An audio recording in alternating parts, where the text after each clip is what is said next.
to be physically getting abused on a basketball court in a way that is such a clear and flagrant discrepancy compared to what happens to others, that man is not going to say something? Instead of protecting its transformative star, the league's leadership ignores the relentless targeting of Miss Clark, treating its greatest asset as if she were a PR headache. Watching this play out, Caitlin Clark's been hurt. We're watching in front of our very eyes how differently these teams are treating the Indiana Fever without Caitlin Clark on the court. What happens when the face of a league is treated like a punching bag?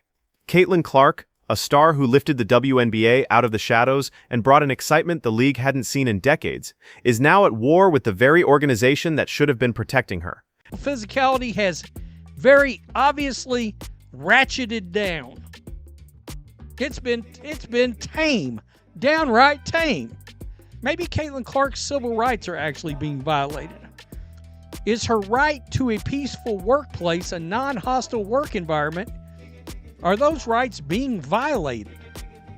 After all the glory, after boosting their profits, saving their ratings, and revolutionizing the game, how is she being repaid? With jealousy, foul play, and now a lawsuit that could change the game forever.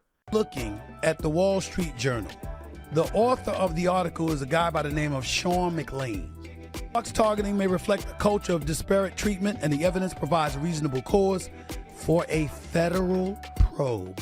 But this is more than a lawsuit. This is about civil rights. This is about the WNBA failing to protect its most valuable asset, and what happens when a superstar isn't just mistreated, but actively sabotaged. So let's dive into why the WNBA is on the verge of a PR and legal disaster that could cost them everything. Has basically done for the WNBA what Michael Jordan did for the NBA, right?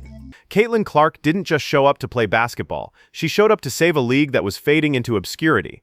In an age where many professional leagues struggle to stay relevant, Clark turned the WNBA into something people actually cared about. But Caitlin Clark doesn't get to play under these circumstances, where these girls are just going out there and playing basketball. When she joined the league, everything changed. Let's talk numbers, because they don't lie. League Pass subscriptions shot up by a staggering 366%, app engagement exploded by 603%, and merchandise sales, a ridiculous 601% increase. To put that in perspective, you couldn't scroll through your feed without seeing a Fever jersey. You should demand answers from WNBA leaders, investigate officiating and internal league communications, hold hearings, and insist on real reforms. This is in the Wall Street Journal. The Labor Department. Before Clark, most people probably didn't even know the Indiana Fever was a team, and if they did, they certainly didn't care. Clark wasn't just playing, she was drawing in casual fans, bringing in people who wouldn't typically watch a WNBA game. The league was on life support, and Caitlin Clark was the defibrillator. Immediately had charter flights. Merchandise sales soared 601%. Indiana Fever viewership jumped 170%. The team value tripled. League Pass subscriptions climbed 366%. Yet how did the WNBA repay her? With a complete lack of support. They should have been building statues of her at every arena, but instead, they allowed the situation to spiral out of control. But this isn't just about numbers, it's about the cultural shift she brought with her. 6%. They still had over 2 million views, but they had over 3 million last year. It dropped because she wasn't playing. Now I told y'all. She made basketball exciting again. She became the reason casual fans started tuning in, and the league had the audacity to take that for granted. Why? Because they couldn't handle her success. They couldn't handle the attention she was bringing to the sport. So they turned on her. The betrayal came fast, and it came hard. Despite shattering records and bringing in new fans, Clark wasn't welcomed with open arms by her peers. No, instead, she was snubbed in the All-Star voting. Absorbed 17% of the flagrant fouls last season, double her peers' rate. This isn't merely bad officiating, it's dangerous and unequal. Let's put it in perspective. Clark received 1.29 million fan votes. That's more than some presidential candidates get during a primary season.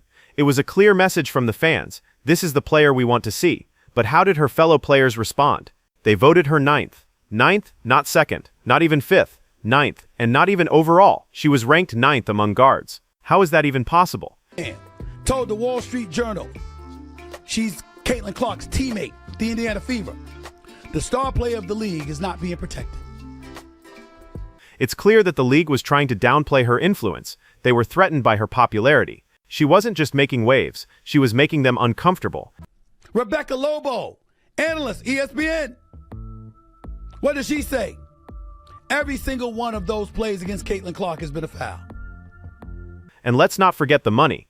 Caitlin Clark's rookie year saw her land $11 million in endorsement deals. That's unheard of in the WNBA, where most veterans have never seen that kind of money. But instead of celebrating her success, her peers were frustrated.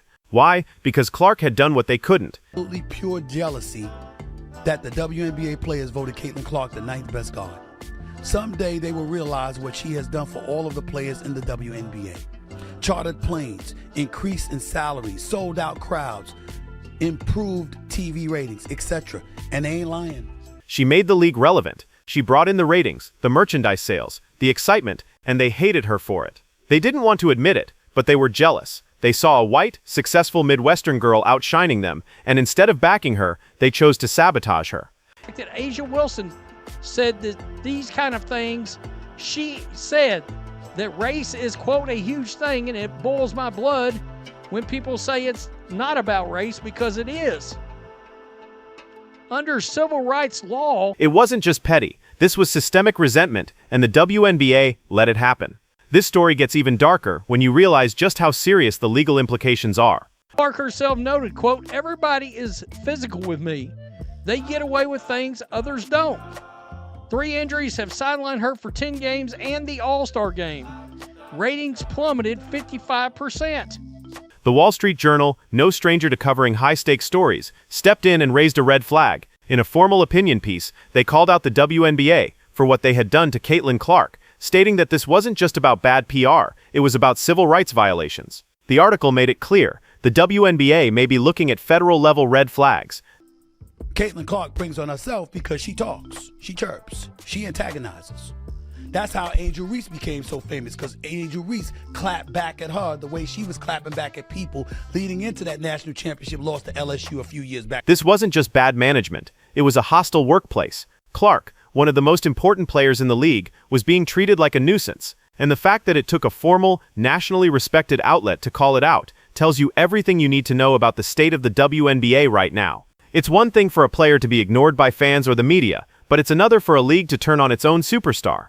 Law, race-motivated patterns trigger scrutiny even without explicit discriminatory intent.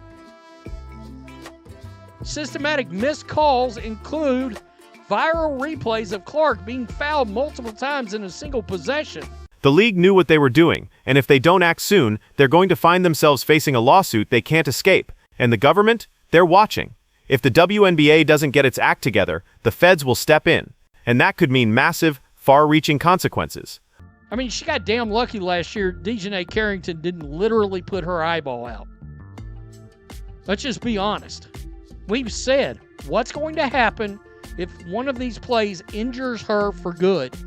Do you think the networks that are going to give all this media money? Let's talk about the numbers again, because they're truly staggering. When Caitlin Clark didn't play in the All-Star game, the ratings plummeted by 36%. 1 million fans turned off their TVs and didn't bother watching. This wasn't a coincidence. This was the clearest sign yet that Clark was the reason people were tuning in. The WNBA, despite all the proof, continues to downplay her significance. They treated her like an afterthought, as if the league didn't owe its current relevance to her alone. They allowed her to be treated like a second-class citizen, even as the money kept pouring in because of her. And let's be clear, this wasn't just about basketball. Caitlin Clark brought a spotlight to the WNBA that no one else could. She attracted sponsorships, merchandise sales, and a fan base that was willing to follow her wherever she went. His discretion, at his disposal, if he finds this to be an issue that's politically expedient for him, that Trump won't use this to feed his base.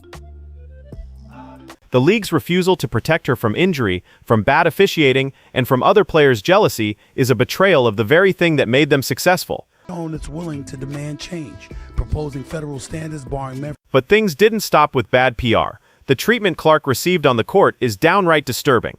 In a sport where players are already facing physical demands, Clark has been subjected to unnecessary and brutal fouls. We're talking elbows to the head, hip checks, and no calls from the referees. Fans have even started calling it battery. And honestly, after watching the replays, it's hard to argue otherwise. What's even more shocking, Despite the fact that Clark has taken 17% of the league's flagrant fouls, double the rate of anyone else, no one has been suspended. Not a single player has faced any consequences for attacking her. Meanwhile, if Clark so much as looks at someone the wrong way, she gets a technical foul. Us what you owe us, antagonizing the league,